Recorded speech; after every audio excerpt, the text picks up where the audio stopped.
Hello guys, नमस्ते, राधे राधे सबैजनालाई। फेरि पनि स्वागत छ हजुरहरूलाई मेरो अर्को एउटा नयाँ ब्लगमा।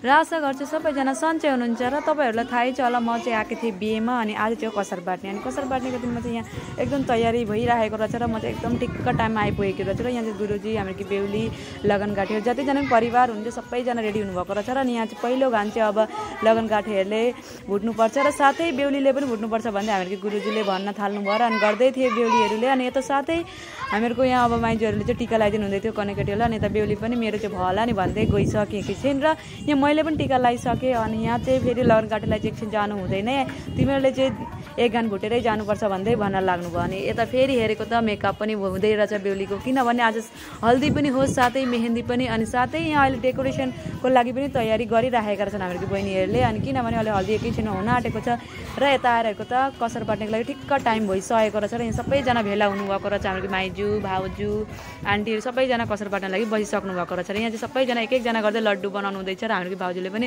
मेरो चाहिँ लड्डु साह्रै गोला भनेर नै भन्दै देखाउनुहुन्छ। अनि हाम्रो माइजूले चाहिँ भन्छ मेरो चाहिँ पक्का गल्ला छ नै मेरो लड्डुहरू चाहिँ।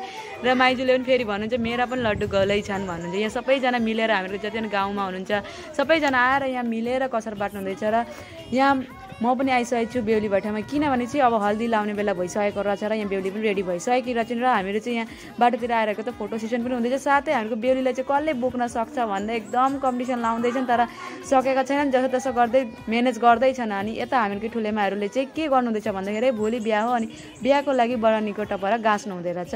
र यहाँ हेर्न सक्नुहुन्छ होला गाइस, कसार बाटीओरी खाने बेला पनि भइसकेको रहेछ। र सबैजना खाना लागि बस्नुभएको रहेछ। अनि खानेमा चाहिँ के छ भन्दाखेरि चिउरा, कसारको लड्डु अनि मुरी पनि साथीजना हाम्रो आन्टीले पनि यहाँ सबैलाई दिनुहुँदैछ रोटी। र आन्टी चाहिँ अहिले बस्नु भएको छैन, म पनि साथै खाना लागि चाहिँ बसिहालेँ, किनभनेपछि बिहान यसै लेट आएको थिएँ र केही खाएको थिइनँ भन्दै म पनि बसौँ न भन्दै खाना थालेँ। तर चिउरा चाहिँ खाइन, किनभने मुरी पनि मिक्स थियो भनेर खाइन। र यता हेरेको त हल्दीको रसम पनि भइसकेको रहेछ। र हल्दी लगाइदिँदै रहेछन् सबैजनाले एक एकजना गरेर हाम्रो बेहुलीलाई, किनभने हल्दी लगाएपछि फेरि मेहेन्दी पनि छ भन्दै। अनि यहाँ हाम्रो सानो फुच्चीले चाहिँ हेर्नु सक्नुहुन्छ होला कस्तो मायाले हाम्रो बेहुलीले हल्दी लगाइदिन्छन्, साथमा दुबो पनि हातमा बोकेर हल्दी लगाइराखेकी रहेछन्। र यहाँ चाहिँ हामीले पनि यसो डान्स दिन थाल्यौँ है गाइस, हेर्नु होला।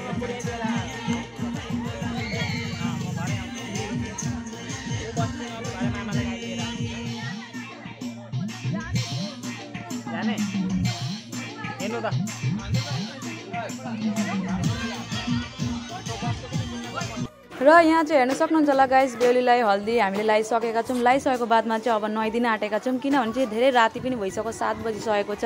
र हामीले चाहिँ बेहुलीले बाटोमा ल्याएका छौँ। अनि अहिले अब हामीले चाहिँ नुहाइधुवाइ गरिसकेको बादमा फेरि हाम्रो बेहुलीको मेहेन्दी पनि छ। अनि कुनैले चाहिँ यहाँ भन्नुहुँदैछ जाडो हुन्छ है, बेहुलीले छिटो गर पनि भन्नुहुँदैछ।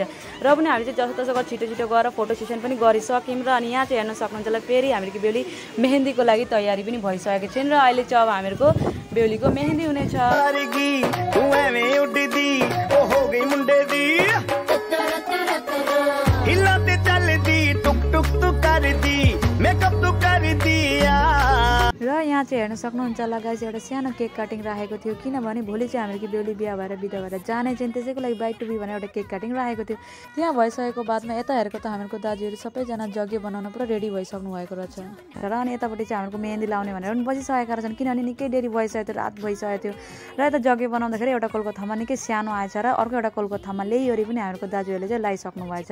र गाइस तपाईँहरूलाई कस्तो लाग्यो होला कमेन्टमा जरुर गर्नु होला। आजको ब्लग चाहिँ यहीँसम्मको थियो, तपाईँहरूसँग भेट हुनेछ भोलि बिहाको ब्लगमा। By by.